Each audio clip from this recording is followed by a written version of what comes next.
اور اس سے پہلے یعنی اگر تم نے یہ راستے میں خرچ کیا اللہ کے راستے میں تو اس سے پہلے خرچ کرو جب کہ کوئی بھی سفارش تمہیں فائدہ نہیں ہوگی، نہ وہاں تجارت چلنے والی ہے کہ لے دے کے چھوٹ جانے والے، رشوت چلنے والی ہے، نہ کوئی دوستی کام آنے والی. میں نے بتایا دوستی الاخلاء یومئذ بعضهم لبعض عدو الا المتقین ہے نا، کہ دوست اس وقت جو ہے وہ گرم جوش دوست بھی وہاں پر دشمن ہوں گے سوائے متقی کے، ان کی جو ہے وہ یارہ ہے نا، اور نہ کسی کی سفارش کی جو ہے وہ کچھ بھی کام آنے والی ہے. والکافرون هم ظالمون، اور جو انکار کرتا ہے اور جو اس سے منع کرتا ہے وہی جو ہے وہ ظالم. یہ تینوں بار ہو گیا. اب چوتھی بار جو ہے وہ اس میں جو ہے وہ شفاعت کا عقیدہ آیا ہے جس میں ایکسیپشن ہے.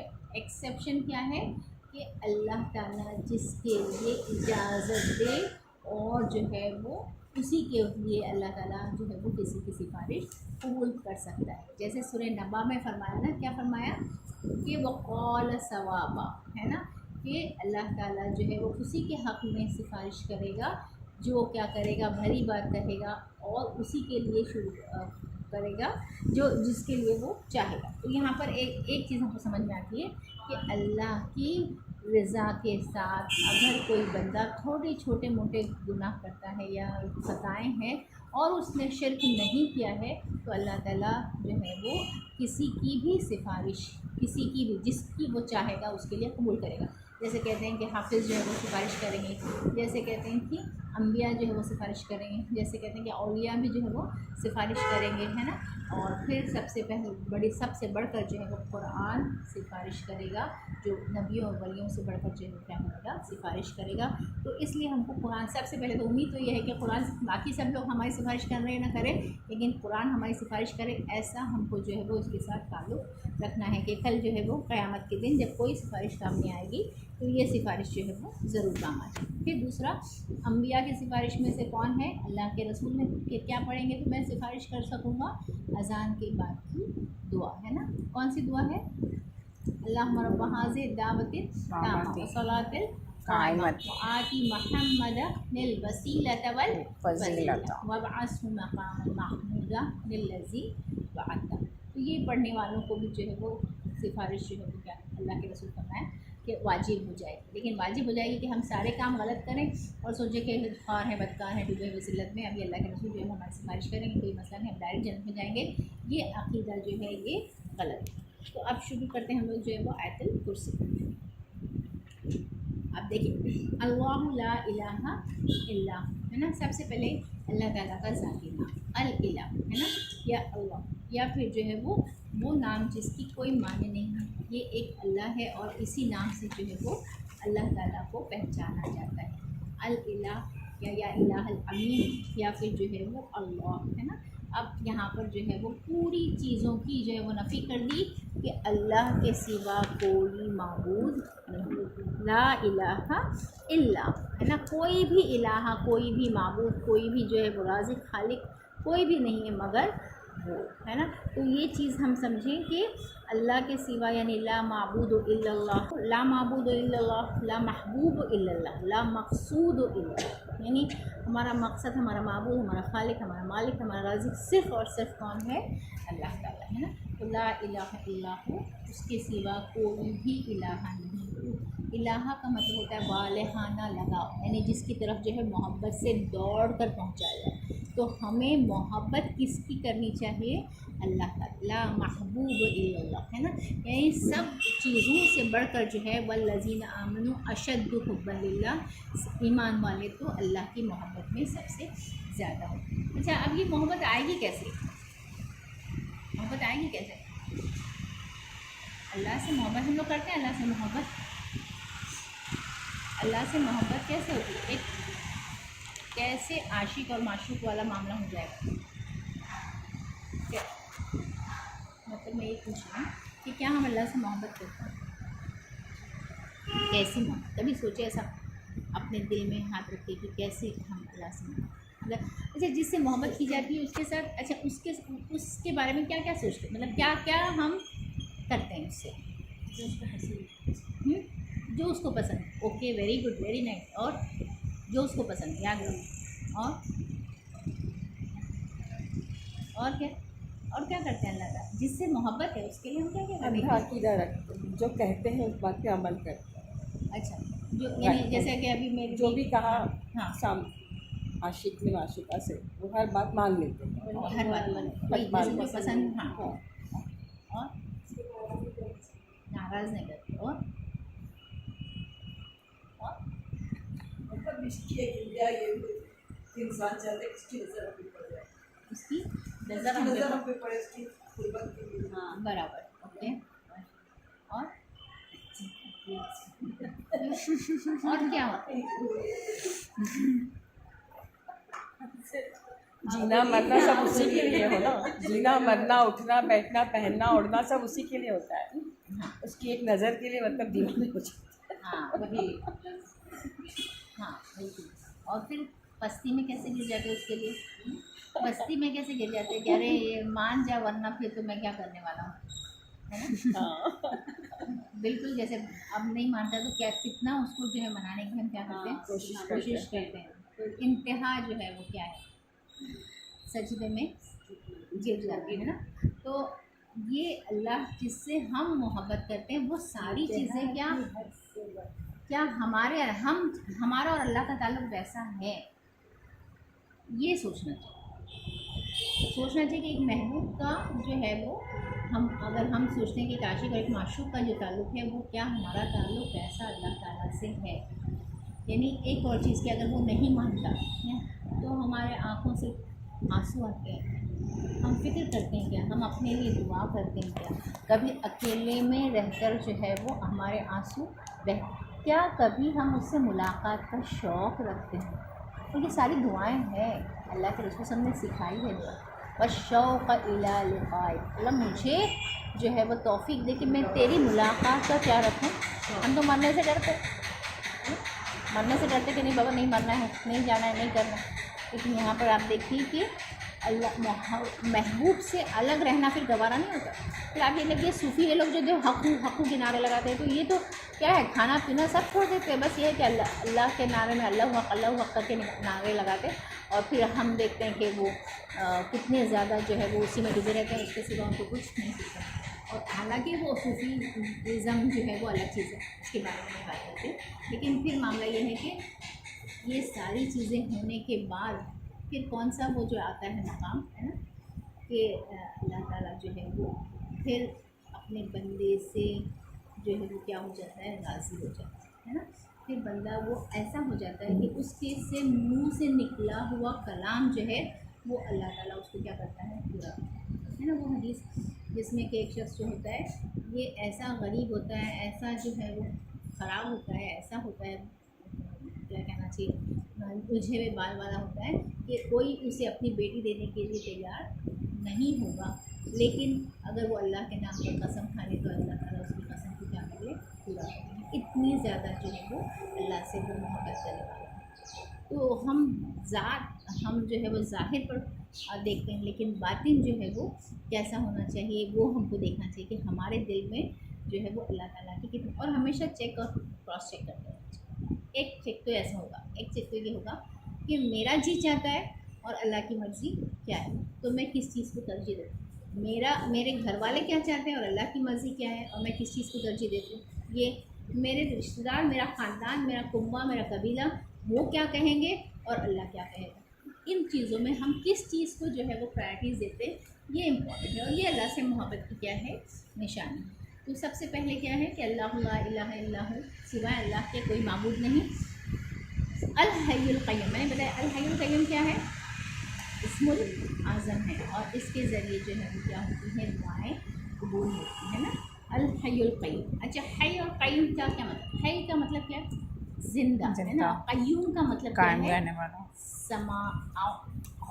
خود جو ہے وہ قائم رہنے والا خود جو ہے وہ سنبھالنے والا. یعنی اللہ تعالیٰ زندہ ہے اس کی زندگی کسی سے مستعار نہیں ہے اور وہ خود قائم ہے اس کو کسی سنبھالنے والے کی ضرورت نہیں. تو یہ ہے الحی القیوم اور یہ جو ہے وہ اللہ کی خدا کی معبود ہونے کی نشانی ہے. اگر کسی کو موت آتی ہے تو وہ جو ہے خدا نہیں ہو سکتا۔ ان لوگوں نے بنا لی عیسیٰ کو جو ہے وہ موت آ گئی، بولے کیا ہو گیا، سولی پہ چڑھ گیا، وہ خدا کیسے ہو سکتا ہے؟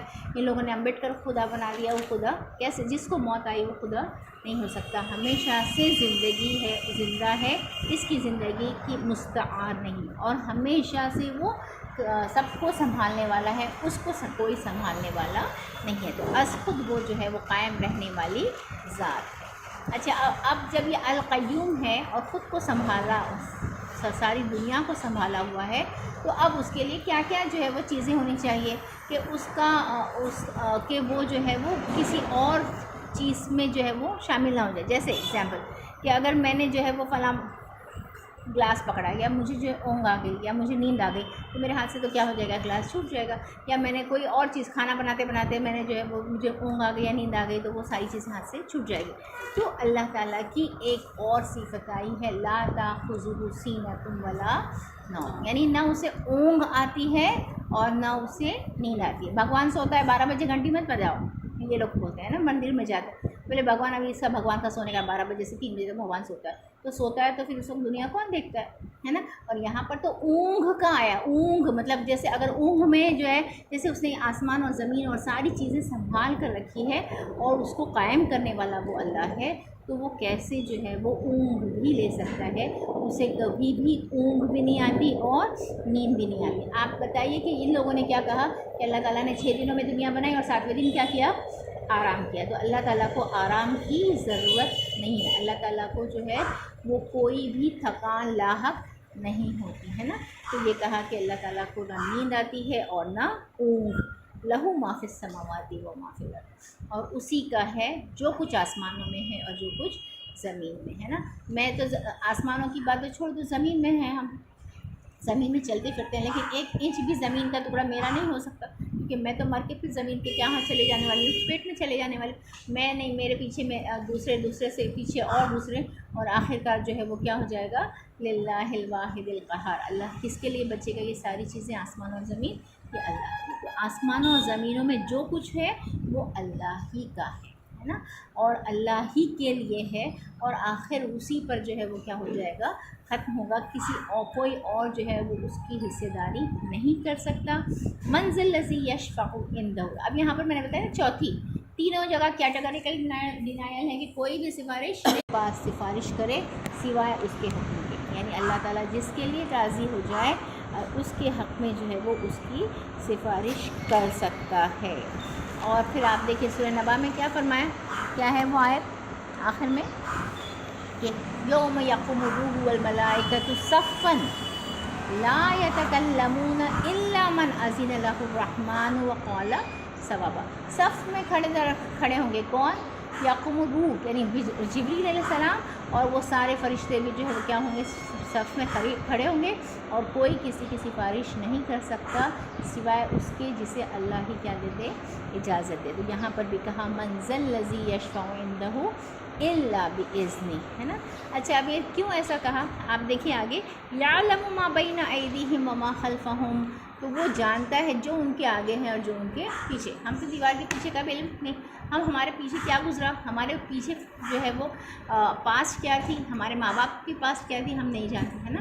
تو یہاں پر تو اللہ تعالیٰ تو ہر چیز اس کے لیے حاضر ہے اور پریزنٹ میں ہے اور وہ جانتا ہے۔ اچھا، سفارش کون کس کی کر سکتا ہے؟ جیسے میں نے اس کی سفارش کی کہ اس کو جاب پہ رکھ دو نا، بہت اچھی ہے، میں جانتی ہوں اس کو، لیکن سامنے والا بولا اچھا ٹھیک ہے آپ بولتے ہیں تو میں رکھ دوں، لیکن اس کے بارے میں وہ آدمی نہیں جانتا۔ لیکن اللہ تعالیٰ تو کس کی ہم سفارش کریں اس کے بارے میں اس کا کچا چٹا سب جانتا ہے، تو میں کیسے اس کی سفارش کر سکتی ہوں؟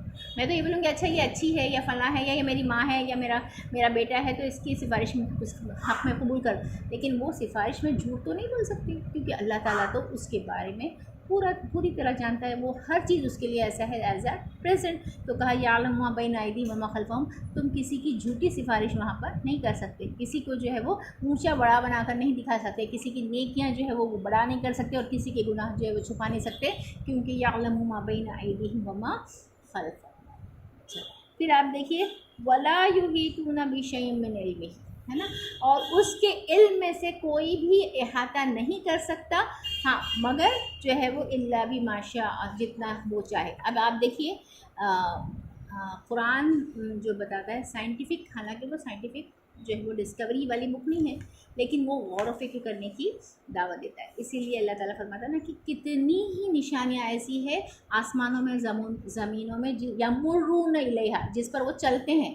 یعنی یہ ساری نشانی جو آسمان میں اور زمین میں اس پر یہ چلتے ہیں، اور پھر دیکھتے ہیں ہم کہ ایک اور ایک جو ہے وہ ڈسکوریز جو ہے وہ نئی نئی ہمارے سامنے آتی ہے. تو وہ ڈسکوریز جو ہے، جو علم جو ہے، وہ بھی اللہ ہی کا دیا ہوا ہے، اور اللہ ہی جسے چاہتا ہے اور جتنا چاہتا ہے اتنا ہی علم اس کو کیا کر دیتا ہے، بتا دیتا ہے. تو کہا کہ اس کے علم میں سے کوئی بھی چیز کا احاطہ نہیں کر سکتے، ہاں مگر وہ کہ جتنا وہ چاہے، ہے نا. یعنی یہ ہے کہ اللہ تعالیٰ جس کو جتنا علم دینا چاہتا ہے وہ اس کے ذریعے جو ہے وہ علم حاصل کر سکتا ہے. وسیع کرسیہ السماوات والارض. اب یہاں پر کرسی آیا. کرسی کا مطلب کیا ہے؟ اقتدار. یا کرسی کا مطلب یہ ہوتا ہے کہ فٹ جس پر اللہ تعالیٰ کا پیر ہے نا. یعنی حدیث میں آتا ہے کہ اللہ کی یہ کرسی جو ہے وہ ایسی ہے جیسے کسی صحرا میں ایک انگوٹھی ڈال دی جائے. صحرا میں انگوٹھی ڈال دی جائے تو پھر وہ انگوٹھی کیسی ہوگی؟ پورے بڑے صحرا میں جو ہے وہ انگوٹھی ڈال دی جائے تو وہ انگوٹھی کہاں دکھے گی؟ نہیں دکھے گی نا. ویسے ہی اس کرسی کا اللہ تعالیٰ کے عرش کے مقابلے میں جو ہے وہ کیا ہے؟ مقام. اور یعنی یہ چیز ہم یاد رکھیں کہ کرسی کا مطلب یہ نہیں ہے کہ اللہ تعالیٰ کا عرش ہے اور اللہ تعالیٰ اس پر جو ہے وہ بیٹھا ہوا ہے، بلکہ یہاں پر یہ جو ہے وہ کیا ہے؟ اللہ تعالیٰ کا جو ہے وہ فٹ رکھنے کی، پیر رکھنے کی جگہ ہے.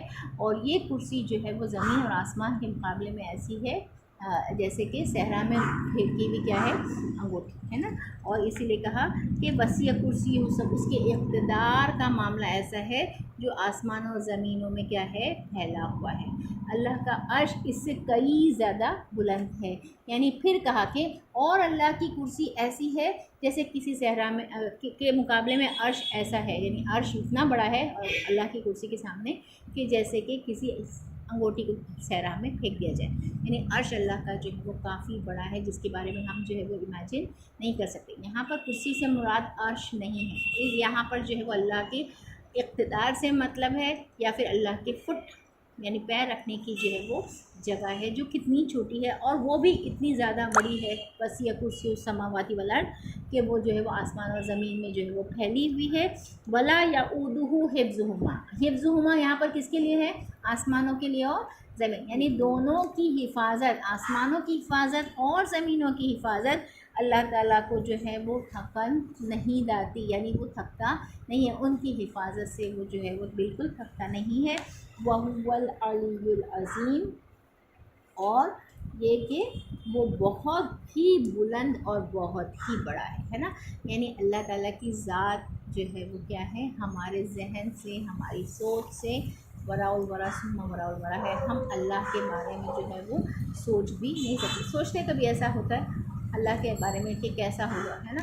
جیسے کہ حدیث میں آتا ہے کہ اگر کسی شخص نے جو ہے وہ کسی حسین عورت کی طرف نگاہ ڈالی اور صرف یہ سوچ کر اس نے نگاہ ہٹا دی کہ اللہ تعالیٰ اس سے زیادہ حسین ہوگا، تو اللہ تعالیٰ اسے ایمان کی حلاوت جو ہے وہ دے دیتا ہے. یعنی اللہ کتنا حسین ہوگا جس نے یہ حسین چیز بنائی ہے. تو اللہ جو ہے بہت ہی بلند ہے، سب سے بالا ہے، برتر ہے اور عظیم ہے. یعنی پھر یہ ہے کہ وہ اتنا بڑا ہے کہ اس کی عظمت کا کوئی اندازہ نہیں لگا سکتا. یہاں پر آپ دیکھیے کہ یہ ساری کی ساری چیزیں جو ہے وہ یہاں پر اللہ تعالیٰ کی صفات ہے، اور یہ صفت جو ہے وہ ہم کو چیک کرنی چاہیے. جیسے میں نے بتائی تھی آپ کو ایک دفعہ کہ ایک نان مسلم ایمان لے کر آئی تھی، تو وہ کس لیے ایمان لے کر آئی تھی؟ کیونکہ اس کا جو استاد تھا، جو ٹیچر تھا، اس نے یہ بولا تھا کہ جس کو تم خدا سمجھتے ہو اس میں یہ صفت ہے کیا، دیکھو. اگر یہ صفت ہے تو پھر وہ خدا ہے. تو وہ گنپتی کو خدا مانتی تھی. تو وہ دیکھتی کہ اچھا یہ تو نہیں، یہ تو سنتا نہیں، یہ تو دیکھتا نہیں، یہ فلاں ہے، یہ تو مطلب یہ ہے کہ یہ تو سلائیں گے، کھلائیں گے، پلائیں گے، سب کچھ ایسا ہی ہے، یہ تو اپنے ہاتھ سے اپنی جگہ سے انچ بھی نہیں ہل سکتا. تو پھر جو ہے وہ اس نے قرآن پڑھی تھی اور جو ہے وہ دین کی طرف آ گئی تھی کہ اللہ تعالیٰ کی ان صفات کو کہ جس کے اندر یہ ساری صفات نہیں وہ ہمارا خدا نہیں ہو سکتا. اندھا بہرا خدا نہیں ہو سکتا. وہ جو ایک جگہ سے دوسری جگہ ہل کر نہیں جا سکتا وہ میرا خدا نہیں ہو سکتا. وہ جو اپنی ایک مکھی بھی نہیں بنا سکتا، اور مکھی کا بنانا تو دور، وہ مکھی اس سے کوئی چیز چھین کر لے جائے تو اس کو لا بھی نہیں سکتا، وہ میرا خدا نہیں ہو سکتا. تو یہ چیزیں جو ہے وہ سوچنے کی، اور سوچنے کے بعد ہی جو غور و فکر کے بعد جو ہے وہ یہ آیت پر پہنچتے ہیں کہ یہ بات پر پہنچتے ہیں کہ اللہ تعالیٰ جو ہے وہ ایسی ہستی ہے کہ لا الہ الا ہو، اور پھر وہ کیسا ہے، وہو العلی العظیم، وہ بہت ہی بڑا ہے اور جو ہے بہت ہی بلند.